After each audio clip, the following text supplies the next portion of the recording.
Hello good evening नमस्कार साथियों, आप सभी का स्वागत है हमारे यूट्यूब चैनल पर।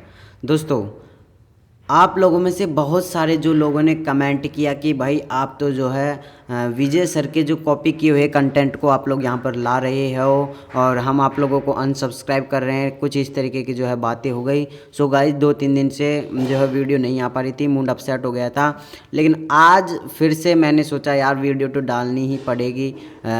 और जो लोग हैं 1-2 की वजह से क्या होता है, और जो लोग हैं वो हमको सपोर्ट कर रहे हैं, तो आप लोगों के लिए फिर मैं खुद से बनाए हुए यहाँ पर नोट्स लेकर आया हूँ। अब मैं एक बार आप लोगों को बता देता हूँ, इन पर आप लोगों को किसी भी तरीके का विजय सर का टैग नहीं है, किसी भी तरीके के ये कोई नहीं है, नए हैं मेरे, और आप लोग देख लेना, मिला लेना। अगर आप लोगों को उस तरीके के इनमें कोई क्वेश्चन मिलते हैं तो आप लोग मुझे कमेंट कर सकते हैं कि फिर से ये कोई आप लोग कॉपी हुए लेकर आए हो। तो दोस्तों मैं बता देता हूँ, आज हम यहाँ पर आप लोगों की इस ही क्लास में बायोलॉजी और केमिस्ट्री की क्लासें लूँगा, क्योंकि बहुत सारे लोग बोल रहे थे कि सर आप लोग जो है थोड़ी क्लास को लंबी लीजिए। दोस्तों मेरे को जो है टाइम नहीं मिल पाता है, इसलिए मैं एक बार में ही रिकॉर्ड करूँगा। पहले मैं इसके साथ ही पहले मैं बायोलॉजी की आप लोगों को क्वेश्चन बैंक रिकॉर्ड करके और आप लोगों को इसका सॉल्यूशन करवाऊँगा। नए क्वेश्चन लेकर आया हूं दोस्तों, इनमें से आप लोगों के जो थोड़े डिफ़िकल्ट क्वेश्चन भी हैं, ताकि आप लोगों के एग्जाम में आप लोगों को बिल्कुल भी परेशानी ना हो, इसलिए मैं थोड़े आप लोगों के लिए क्वेश्चन लेकर आया हूं आज। देखिए दोस्तों, मैं यहाँ पर आप लोगों को बता देता हूं, इसी तरीके से हम जो है बायोलॉजी, फिजिक्स और केमिस्ट्री तीनों में डेली पर डे एक चैप्टर के इंपॉर्टेंट क्वेश्चन करेंगे, अगर आप लोगों का सपोर्ट रहता है तो। क्या अगर आप लोगों का सपोर्ट रहता है तो पर डे बायोलॉजी, फिजिक्स और केमिस्ट्री के पर डे एक चैप्टर के इंपॉर्टेंट क्वेश्चन करने वाला हूं। और आप लोगों का अगर सपोर्ट रहता है तो मैं आप लोगों के लिए पर डे 30 से 40 क्वेश्चन जो है लेकर आऊँगा, और हर चैप्टर के लेकर आऊँगा। हर पर जैसे आज मैं एनिमल टिश्यू का लेकर आया हूँ, जंतु तक का, तो इससे आप लोगों के जितने भी क्वेश्चन बनने वाले हैं इंपॉर्टेंट वो सारे मैं यहाँ पर लेकर आ गया हूँ। अगर आप लोग एक बार इनको पढ़ लेते हैं तो फिर आप लोगों को कोई दिक्कत नहीं आने वाली है, अगर आप लोग सपोर्ट करते हो तो। इस क्लास में मैं आप लोगों को बायोलॉजी और केमिस्ट्री क्लियर करवाऊंगा एक एक पेपर। और अगर आप लोग बोलते हैं और कमेंट करते हैं कि सर आप लोग बोर्ड पर जो है फिजिक्स की क्लास लीजिए, तो मैं आप लोगों की फिजिक्स की क्लास बोर्ड पर भी ले लूँगा, और वहाँ पर भी मैं आप लोगों को क्वेश्चन करवाऊँगा। अगर आप लोगों ने चैनल को सब्सक्राइब नहीं किया है, सब्सक्राइब कर दीजिए, वीडियो को लाइक कर दीजिए। और अगर आप लोगों को इसकी पीडीएफ चाहिए, देखिए दोस्तों मैं आप लोगों को बता देता हूँ, यहाँ पर ये मेरे पास ये कुछ क्वेश्चन है। देखिए ये क्वेश्चन है 20 और 30 क्वेश्चन, और फिर इसकी यहाँ पर आंसर की भी मैंने यहाँ पे अटैच कर दिया है, ताकि मैं यहाँ पर आप लोगों को पीडीएफ दूँ तो फिर आप लोग जो है इसके आंसर कहाँ से ढूंढोगे।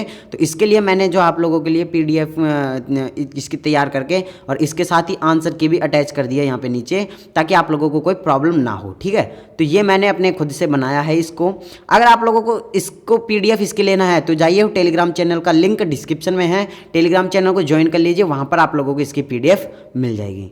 ठीक है, तो ये सारे काम करने हैं और दोस्तों के साथ आप लोगों को शेयर करना है। दोस्तों आप लोग जो है इसका ज़्यादा सपोर्ट नहीं दिखा रहे हैं, दोस्तों को शेयर नहीं कर रहे हैं, तो आप लोगों को इसको शेयर भी करना है।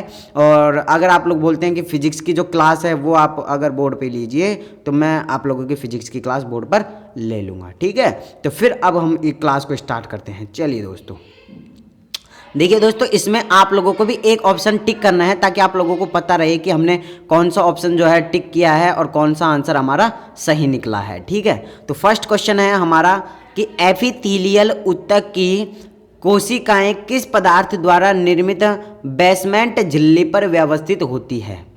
ठीक है दोस्तों, आप लोग बोलते हो कि विजय पूनिया सर के क्वेश्चन लेकर आया हूं, तो ये आज बिल्कुल डिफरेंट है। और अगर आप लोग विजय पूनिया की क्लास देख रहे हैं तो आप लोग इन क्वेश्चन को थोड़ा हाई लेवल का समझिए, क्योंकि वहां पर आप लोगों को ऊपर का बेसिक बताया जा रहा है। ठीक है, तो उनसे बेसिक बताया जा रहा है, उनसे आप लोगों के क्वेश्चन आसानी से सॉल्व नहीं होने वाले पाले, तो आप लोगों को थोड़ा डीपली भी जानना पड़ेगा, थोड़ा जो है डिफिकल्ट क्वेश्चन भी करने पड़ेंगे। ठीक है, आप लोगों की एग्जाम की डेट जो है बढ़ा दी गई है, तो इससे आप लोगों के अब जो मैंने यहाँ पर किया है कि जैसे कि वो बता रहे थे कि 30 दिन का समय मिला है हमको, तो 30 दिन में मैं आप लोगों के जो 30 चैप्टर करवाऊंगा। ठीक है, तो पर डे आएंगे, अगर आप लोगों का सपोर्ट रहता है तो। बताइए इसका राइट आंसर क्या हो जाएगा। ऑप्शन नंबर फर्स्ट जो है इसका राइट आंसर हो जाएगा, यानी मोनोसैकेराइड। तो एक बार प्रश्न को दोबारा देख लीजिए कि एपिथेलियल ऊतक की कोशिकाएं किस पदार्थ द्वारा निर्मित बेसमेंट झिल्ली पर व्यवस्थित होती है, तो वो जो बेसमेंट झिल्ली होती है वो होती है मोनोसैकेराइड। ठीक है दोस्तों। तो दोस्तों देखिए यहाँ पर आप लोग जो है अगर अच्छे से क्वेश्चन को पढ़ते हैं और फिर उसका आप लोग चाहे गलत ही चाहे टिक लगाते हैं, तो इससे आप लोगों को जो है क्वेश्चन आप लोगों को हमेशा के लिए याद हो जाता है। और अगर आप बिना टिक लगाए आप लोग क्वेश्चन देखते हैं तो वो आप लोगों के लिए शॉर्ट टर्म मेमोरी में जाती है और वो आप लोग 1-2 दिन में भूल जाते हैं। लेकिन अगर आप लोग टिक लगा के करते हैं क्वेश्चन को तो आप लोगों को लॉन्ग टर्म मेमोरी में वो चली जाती है और हमेशा के लिए याद रहती है। तो आप लोगों को टिक जरूर लगाना है और लास्ट में बताना है कि आप लोगों के 30 में से कितने क्वेश्चन सही निकले। और क्लास अच्छी लगी तो कमेंट जरूर करना कि आप लोगों को नेक्स्ट किस टॉपिक पर जो है वीडियो चाहिए, तो उसी टॉपिक पर हम जो आप लोगों के लिए वीडियो लेकर आएंगे। आप लोगों को किस टॉपिक में प्रॉब्लम आ रही है आप लोग कमेंट करके जरूर बताना। ठीक है। तो सेकंड प्रश्न अपना कि एक ऊतक की कोशिकाएं समान होती है, एक ऊतक की जो कोशिकाएं होती हैं वो किसके समान होती है? रचना में समान होती है, कार्य में समान होती है, उत्पत्ति में समान होती है, या फिर ए व बी दोनों में समान होती है? तो बताइए दोस्तों इसका राइट आंसर क्या होगा, बताइए। सो दोस्तों इसका राइट आंसर हो जाएगा कि रचना और कार्य जो है, रचना में और कार्य में दोनों में ही ऊतक जो कोशिकाएं होती है वो क्या होती है? समान होती है। तो आपका ऑप्शन नंबर 4 राइट आंसर हो जाएगा। ठीक है। अगला प्रश्न ये रहा, तीसरा प्रश्न, आधार झिल्ली खालिस्तान की सतह कार्य करती है। तो आधार झिल्ली जो है किसका कार्य करती है? प्लाज्मा झिल्ली का, प्लाज्मा लेमा का, दोनों का, या इनमें से कोई नहीं? बताइए दोस्तों इसका राइट आंसर क्या हो जाएगा। सो दोस्तों इसका राइट आंसर हो जाएगा ऑप्शन नंबर 3 यानी कि प्लाज्मा झिल्ली और प्लाज्मा लेमा आप लोगों का राइट आंसर हो जाएगा। एक बड़ी बात बता देता हूं दोस्तों आप लोगों के लिए, देखिए आप लोग जब भी एग्जाम देने जाओगे तो आप लोगों के 100 क्वेश्चन होंगे। ठीक है। और 100 क्वेश्चनों में से आप लोगों को अगर कोई क्वेश्चन नहीं आ रहा है तो उनमें तुक्का किस तरीके से लगाना है, ये 1 मिनट के लिए आप थोड़े पॉइंट से भटक रहे हैं, लेकिन मैं आप लोगों को थोड़ा बता देता हूं कि आप लोगों को किस तरीके से करना है। या आप लोगों के देखिए मैं बहुत बड़ी आप लोगों को बात बताना चाह रहा हूँ, आप इसी ही जो क्लास में आप लोग जो है आगे आप लोग क्या करना, एक्सपेरिमेंट करना इसके ऊपर। देखिए या तो आप लोगों को ऑप्शन में दिया हुआ हो दोनों, ये दोनों, या दिया हो 1 व 2 दोनों, ठीक है, और एक दिया हो उपर्युक्त सभी। तो अगर आप लोगों को तुक्का लगाना है तो आप लोग इन पर ऑप्शन पर तुक्का लगाइएगा। जैसे हमने सेकंड वाला क्वेश्चन किया कि इनमें से क्या होगा, तो 1 व 2 दोनों ये आया। ठीक है। इनमें से ये आया कि दोनों, तो ये आया। ठीक है। और अगर कोई उपर्युक्त वाला क्वेश्चन है तो आप लोग उसके 70% चांस होते हैं कि उसमें उपर्युक्त वाला आए, और इनमें से कोई नहीं। इस पर आप लोग बहुत कम गौर कीजिएगा दोस्तों, बहुत कम। ठीक है। तो ये आप लोगों को मैंने एक इंपॉर्टेंट बात भी बता दी है। अगला प्रश्न है, अब देखते हैं साथियों चौथे क्वेश्चन में क्या आता है। ठीक है। आप लोगों को बताना है। ठीक है, कि डेस्मोसोम से निकलने वाले तंतु कहलाते हैं टोनोफाइब्रिल, टोनोफिलामेंट, 1 व 2 दोनों, या इनमें से कोई नहीं? तो बताइए दोस्तों इसका राइट आंसर क्या हो जाएगा। सो दोस्तों इसका राइट आंसर हो जाएगा ऑप्शन नंबर 3, इसका राइट आंसर हो जाएगा 1 व 2 दोनों। सो दोस्तों ये ट्रिक जो है आप लोगों की 90% काम करेगी, ये मैं आप लोगों को बता देता हूं। अगर आप लोग इस तरीके के क्वेश्चन में अगर कंफ्यूजन है तो 1 व 2 दोनों दिया हो तो इस पर राइट आंसर लगा दो, दोनों दिए हो तो इस पर राइट आंसर लगा दो, 1 व 2 दोनों दिया हो तो इस पर राइट आंसर लगा दो, उपर्युक्त तो सभी दिया हो तो उस पर राइट आंसर लगा दो, बिना क्या किए झिझगराए। ठीक है। अगर आप लोगों को तुक्का ही लगाना है तो, अगर आप लोगों को आता है तो फिर इसमें कोई दिक्कत है नहीं। अगला प्रश्न ये रहा आपकी स्क्रीन पर, बताइए दोस्तों इसका राइट आंसर क्या हो जाएगा।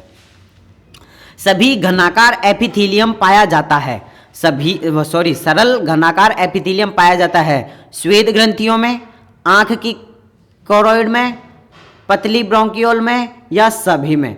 तो आप लोगों में से अब जो मैंने ट्रिक बताई है उसको देखकर ज़्यादातर लोग इसमें लगाएंगे सभी, और उनका राइट आंसर हो जाएगा। दोस्तों इनका राइट आंसर यही है, अगर आप लोग देखना चाहें तो नीचे आंसर की है, आप लोग जाना टेलीग्राम चैनल पर, इसका जो है पीडीएफ लेना और फिर आप लोग देखना कि इसका मैं राइट आंसर बता भी रहा हूँ या फिर मैं गलत बता रहा हूँ। ठीक है, तो आप लोगों का मेरे हिसाब से आप लोगों को कोई विश्वास नहीं हो रहा है कि इस तरीके से भी हम क्वेश्चन को सॉल्व कर सकते हैं। ठीक है, तो इस बात पर एक लाइक तो बनता है दोस्तों यार, वीडियो को लाइक कीजिए और इस बात पर चैनल को सब्सक्राइब करके शेयर कर दीजिए फटाफट से, क्योंकि मैंने आप लोगों को यहाँ पर एक ट्रिक बता दी है क्या, तुक्के लगाने की। तो अगर चैनल को सब्सक्राइब करके रखते हैं तो इसी तरीके के आप लोगों को न्यूज अपडेट और ट्रिक मिलती रहेंगे। तो चलो अगला प्रश्न ये रहा, उपकला उत्तक जो स्पाइनल कॉर्ड को आश्रित करती है उसे क्या कहते हैं? एंडोथीलियम, एंडोकार्डियम, एपेंडाइमल कोशिकाएं या मीजोथेलियम? तो बताइए दोस्तों इसका राइट आंसर क्या हो जाएगा। तो इसमें आप लोग जो है तुक्का नहीं लगा सकते, इसका राइट आंसर आपको बताना होगा। सो दोस्तों इसका राइट आंसर हो जाएगा ऑप्शन नंबर 3, इसका राइट आंसर हो जाएगा एपेंडाइमल कोशिकाएं, इसका राइट आंसर हो जाएगा। अगला प्रश्न देखते हैं क्या है। देखिए अगला प्रश्न है, वह ग्रंथि जो एक्सोक्राइन तथा एंडोक्राइन दोनों होती है वह है, जो एक्सोक्राइन यानी एक्सोक्राइन और एंडोक्राइन दोनों होती है वो है, क्या है वो? बताइए, ट्यूबरलिन ग्रंथि, सेक्युलर ग्रंथि, एपोक्राइन ग्रंथि या हेटेरोक्राइन ग्रंथि? दोस्तों यहाँ पर मैं एक ही चैप्टर के पूरा एक मॉडल पेपर लाया हूँ, एक ही चैप्टर का, ताकि आप लोगों को हर टाइप के इसमें क्वेश्चन आ जाएंगे, ताकि आप लोगों को फिर बीएससी नर्सिंग एंट्रेंस एग्जाम में बिल्कुल भी प्रॉब्लम ना हो। तो बताइए दोस्तों क्वेश्चन नंबर 7 का राइट आंसर क्या हो जाएगा? तो क्वेश्चन नंबर 7 का जो राइट आंसर होगा वो होगा ऑप्शन नंबर 4 यानी कि हेटेरोक्राइन ग्रंथि। क्या हो जाएगा दोस्तों? हेटेरोक्राइन ग्रंथि। अगला प्रश्न ये रहा, द्रव संयोजी उत्तक में नहीं होते हैं, क्या नहीं होते हैं संयोजी उत्तक में? तंतु, मैट्रिक्स, कोशिका या उपरोक्त सभी? अब भाई मैंने जैसे आप लोगों को बोला था कि हर क्वेश्चन में ये ट्रिक काम नहीं करेगी, तो आप लोगों को थोड़ा आना भी चाहिए कि द्रव संयोजी उत्तक जो होता है वो तंतु क्या होते हैं? नहीं होते, उसमें क्या नहीं होते? तंतु, मैट्रिक्स भी होता है, कोशिका भी होती है। तो इसका ऑप्शन नंबर 4 इसका राइट आंसर नहीं होगा, ऑप्शन नंबर 1 इसका राइट आंसर हो जाएगा। ठीक है, तो तंतु इसका राइट आंसर हो जाएगा। अगला है, घाव भरने की क्रिया में सहायक होता है। घाव जब भरा जाता है, सॉरी हमारे जब घाव हो जाता है और उसको घाव भरने में जो सहायक होता है वो हिपेरिन होता है, हिस्टामिन होता है, सेरोटोनिन होता है या उपरोक्त में से कोई नहीं? तो बताइए दोस्तों राइट आंसर क्या हो जाएगा? तो उपरोक्त में से कोई नहीं इसका राइट आंसर हो जाएगा। क्या हो जाएगा? उपरोक्त में से कोई नहीं। अगला प्रश्न ये रहा, लेक्यूनी के द्वारा जुड़ी होती है। लेक्यूनी खालिस्तान के द्वारा जुड़ी होती है, यानी किसके द्वारा जो जुड़ी होती है लेक्यूनी? तो केनालिक्यूली, सबलेक्यूली, एक व दो दोनों या उपरोक्त में से कोई नहीं? तो क्वेश्चन नंबर 10 का राइट आंसर हो जाएगा कैनालिक्यूली। क्या हो जाएगा साथियों? कैनालिक्यूली इसका राइट आंसर हो जाएगा। अगला प्रश्न है, अस्थि मज्जा बनी होती है। अस्थि मज्जा किसकी बनी होती है? बताइए, पेशीय तंतु, वसीय उत्तक के, पेशीय उत्तक और एरियोलर उत्तक के, वसीय उत्तक तथा उपास्थि के, वसीय उत्तक या एरियोलर उत्तक तथा रक्तवाहिकाओं की? तो बताइए दोस्तों इसका राइट आंसर क्या हो जाएगा? बताइए फ्रेंड्स। तो फ्रेंड्स इसका राइट आंसर जो हो जाएगा ऑप्शन नंबर 4 इसका राइट आंसर हो जाएगा, यानी कि वसीय उत्तक और एरियोलर उत्तक तथा रक्त वाहिकाएं इसका राइट आंसर हो जाएगा। अगला प्रश्न ये रहा, इंटरवर्टिबल डिस्क बनी होती है। इंटरवर्टिबल जो डिस्क होती है वो किसकी बनी होती है? बताइए दोस्तों इसका राइट आंसर क्या हो जाएगा? इलास्टिक उपास्थि की, तंतुमय उपास्थि की, कैल्सिफाइड उपास्थि की या हाइलिन उपास्थि की? बताइए दोस्तों। तो क्वेश्चन नंबर 12 का जो राइट आंसर होगा वो होगा ऑप्शन नंबर 2 यानी कि तंतुमय उपास्थि की। किसकी? तंतुमय उपास्थि की बनी होती है। अगला प्रश्न ये रहा आपकी स्क्रीन पर और ये प्रश्न जो है वो है 10 रुपए का। कितने का? 10 रुपए का है। तो बताना है इसका राइट आंसर क्या होगा। अस्थि की लाल मज्जा बनी होती है। अस्थि की जो लाल मज्जा बनी होती है वो किसकी बनी होती है? लिम्फोसाइट की, इओसिनोफिल की, प्लाज्मा की या आरबीसी की? बताइए दोस्तों, वेरी इजी क्वेश्चन है, बताइए। तो आरबीसी की बनी होती है। ऑप्शन नंबर 4 इसका राइट आंसर हो जाएगा। आरबीसी का मतलब होता है रेड ब्लड, बताइए, कार्पल्स, ठीक है। तो लाल अस्थि मज्जा किसकी बनी होगी? रेड यानी लाल की। अगला प्रश्न ये रहा आपकी स्क्रीन पर। कंकाल उत्तक का कार्बनिक मैट्रिक्स कहलाता है। कंकाल उत्तक का जो कार्बनिक जो मैट्रिक्स होता है वो क्या कहलाता है? हाइलिन कहलाता है, कॉन्ड्रिन कहलाता है, ऑस्टियोब्लास्ट कहलाता है, कॉन्ड्रियोब्लास्ट कहलाता है। सो दोस्तों, जो कंकाल उत्तक की जो कार्बनिक मैट्रिक्स होती है वो क्या कहलाती है? तो वो कहलाती है कॉन्ड्रिन। क्या कहलाती है साथियों? कॉन्ड्रिन। ऑप्शन नंबर बी आप लोगों का राइट आंसर हो जाएगा। दोस्तों, अगर वीडियो आप लोगों को अच्छी लग रही है तो लाइक करें, दोस्तों के साथ शेयर करें और चैनल को सब्सक्राइब करें। साथ ही हमारे टेलीग्राम चैनल को भी ज्वाइन किए, वहाँ पर आप लोगों को इस तरीके के और भी अच्छे अच्छे क्वेश्चन मिलते रहेंगे। तो चलिए फिर अगला प्रश्न ये रहा। दोस्तों, आप लोगों को जो है क्या करना है, आप लोगों को ज़्यादा से ज़्यादा एमसीक्यू करने हैं, ठीक है। ज़्यादा से ज़्यादा अगर आप लोग थ्योरी क्लास देखते हैं उसमें उतना ज़्यादा आप लोगों को एक्सपीरियंस नहीं होगा जितने ज़्यादा कि आप लोग एमसीक्यू करेंगे। तो ठीक है, इस चैनल पर आप लोगों को ज़्यादा से ज़्यादा एमसीक्यू मिलेंगे, तो इस चैनल को जरूर से सब्सक्राइब कर लीजिए। हर चैप्टर के मैंने आप लोगों के लिए एक टारगेट लिया है दोस्तों कि 30 दिन में मैंने आप लोगों को जो है इस जो ये है सिलेबस, इसको कंप्लीट कराना है, ठीक है। तो मैंने यहाँ पर टारगेट लिया है कि आप लोगों के लिए 30 दिन में मैं आप लोगों को अगर बायोलॉजी में मैं आप लोगों को 1-2 चैप्टर को और थोड़ा कंबाइंड करके आप लोगों को जो है फटाफट से आप लोगों को क्या करवाने वाला हूँ, सिलेबस, ठीक है, ताकि आप लोगों को एसएमएस कॉलेज मिल सके और आप लोग भी अपने जो है परिवार में एक क्या इज्जत बना सके अपनी, ठीक है। तो चैनल को सब्सक्राइब कर लो, इसी बात पे वीडियो को लाइक कर दो और दोस्तों के साथ शेयर कर दो। चलिए फिर चलते हैं अगले प्रश्न की ओर बिना टाइम वेस्ट किए।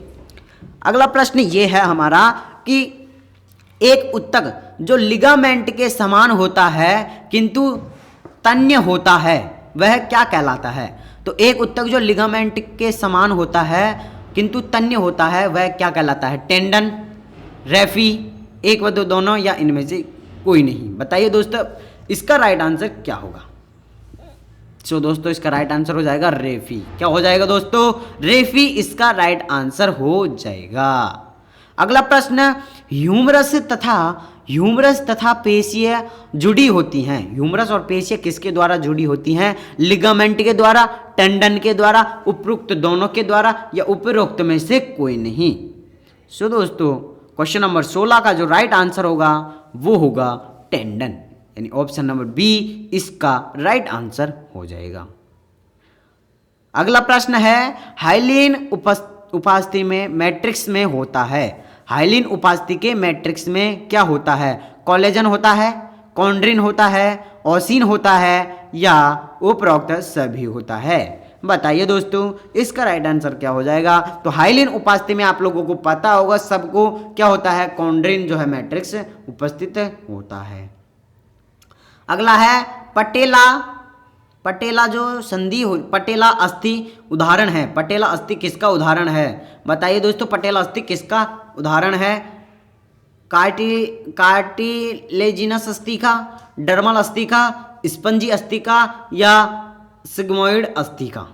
तो दोस्तों, इसका राइट आंसर हो जाएगा 18वीं का ऑप्शन नंबर 4 इसका राइट आंसर हो जाएगा, यानी कि सिग्मोइड इसका वेरी राइट आंसर हो जाएगा। अगला प्रश्न है, टेंडन बने होते हैं। टेंडन किसके बने होते हैं? सो दोस्तों, टेंडन जो बने होते हैं वो किसके बने होते हैं बताना है आप लोगों को। श्वेत तंतु में संयोजी उत्तक के, पीले तंतु में संयोजी उत्तक के, एरिलियोर उत्तक के या एडिपोज उत्तक के?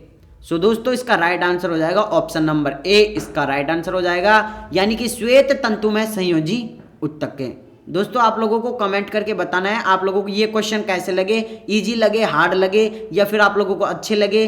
और अच्छे लगे तो लाइक करना, दोस्तों के साथ शेयर करना, सब्सक्राइब करना और कमेंट करना कि आप लोगों को नेक्स्ट जो वीडियो है वो किस टॉपिक पर चाहिए, ठीक है। जैसे मैं आज एनिमल टिश्यू के ऊपर लेकर आया हूँ, तो आप लोगों को कौन से जो टॉपिक में दिक्कत आ रही है ताकि मैं उसी टॉपिक के क्वेश्चन यहाँ पर लेकर आऊँ, ठीक है। तो देखिए, और शेयर जरूर करना है इसको।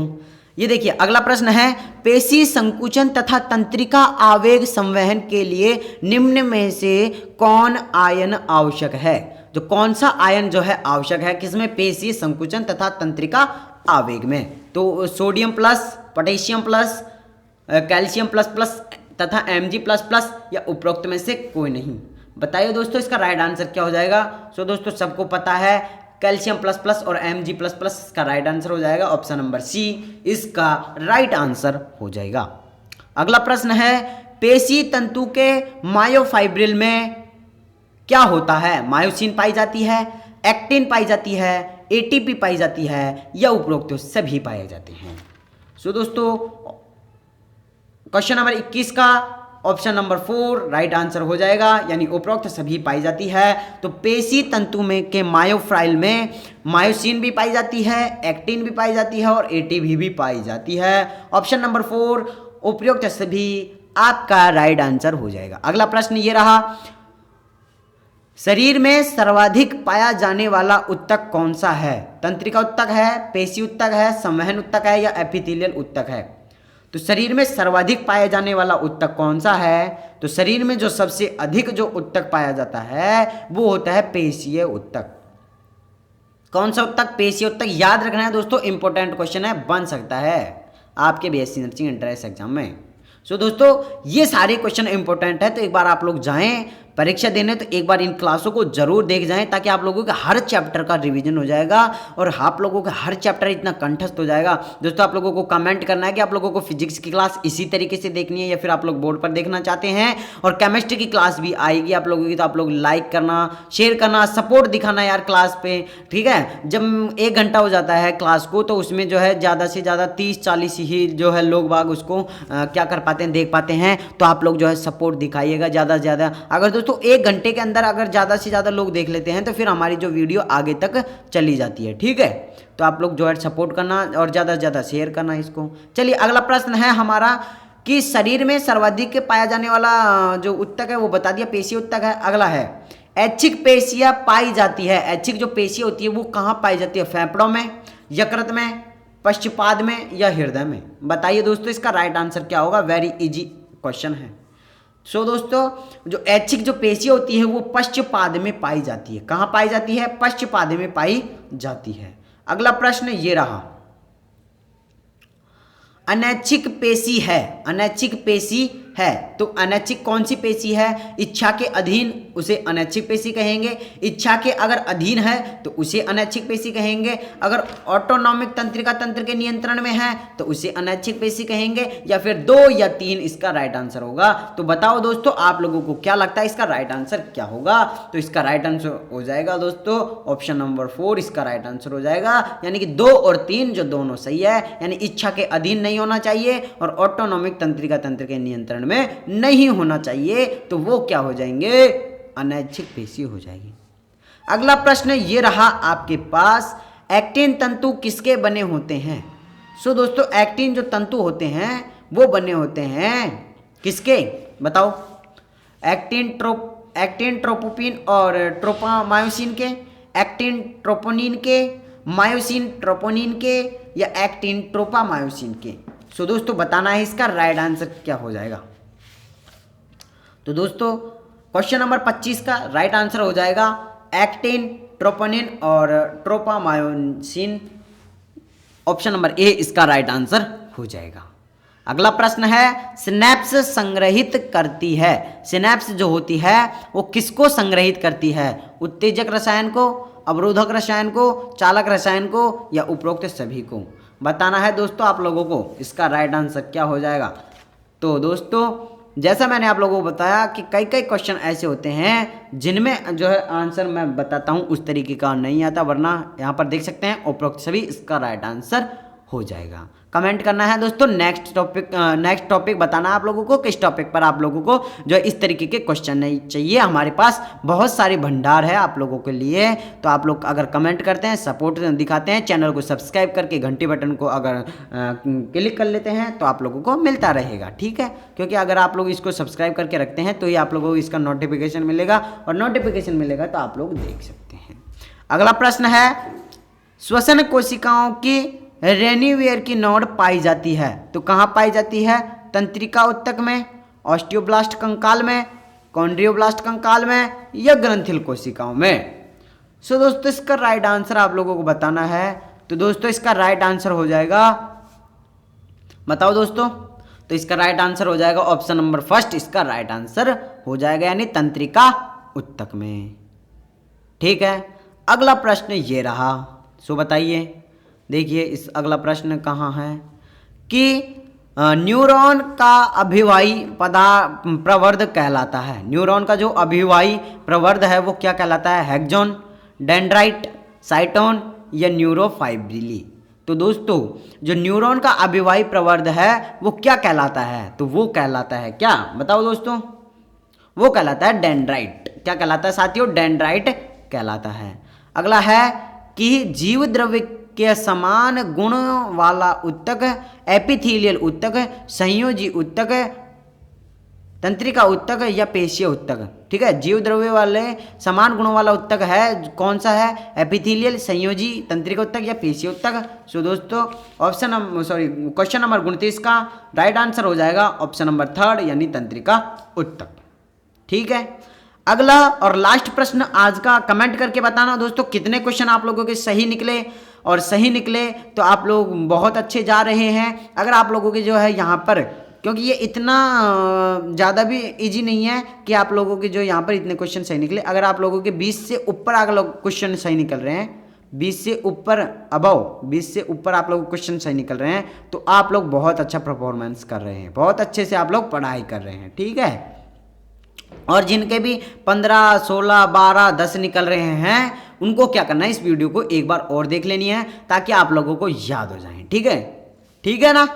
तो लास्ट प्रश्न है हमारा कि हृदय सामान्यतः तंत्रिका आपूर्ति कट जाने के उपरांत भी स्पंदन करता रहता है, क्योंकि यह एक मायोजेनिक होता है, यह न्यूरोजेनिक होता है, यह एक प्राकृतिक प्रक्रिया है, या उपरोक्त में से कोई नहीं?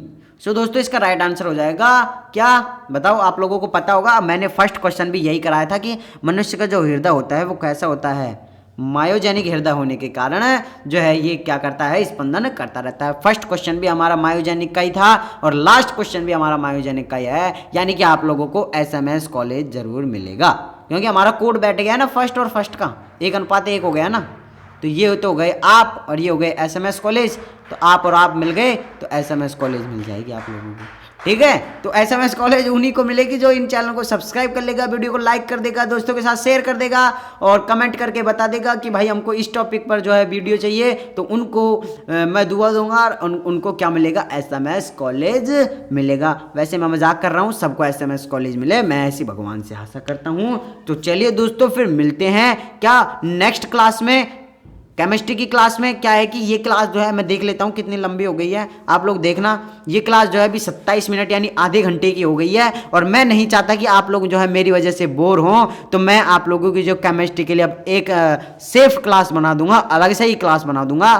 तो फिर मिलते हैं केमिस्ट्री की क्लास में। सपोर्ट जरूर करना है, लाइक करना है, शेयर करना है और सब्सक्राइब जरूर से कर लेना है ताकि आप लोगों को मिलता रहे, और कमेंट करके बताना है कि आप लोगों को किस टॉपिक पर जो है क्वेश्चन चाहिए। तो फिर मिलते हैं नेक्स्ट वीडियो में।